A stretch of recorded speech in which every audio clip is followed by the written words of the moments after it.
జపాన్లోని ఫూజీ పర్వతం పశ్చిమ భాగంలో విస్తరించిన ఆఓకి గెహ్రా అరణ్యాన్ని ప్రపంచం silent forest, the sea of trees అని పిలుస్తుంది. బయటకు ఇది సాధారణ అరణ్యంలా కనిపించినా లోపలికి వెళ్ళినప్పుడు పూర్తిగా వేరే ప్రపంచం ఉన్నట్లు అనిపిస్తుంది.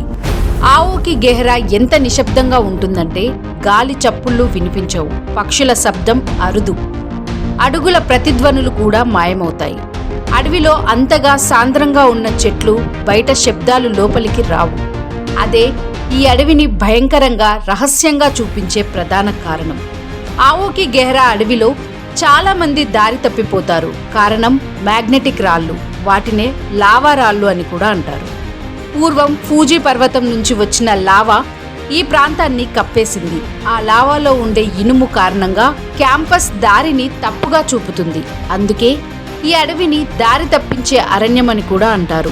పురాతన జపాన్ కథల్లో ఆఓకి గెహ్రాను యూరే అనే ఆత్మలు తిరిగే ప్రదేశంగా వర్ణించారు.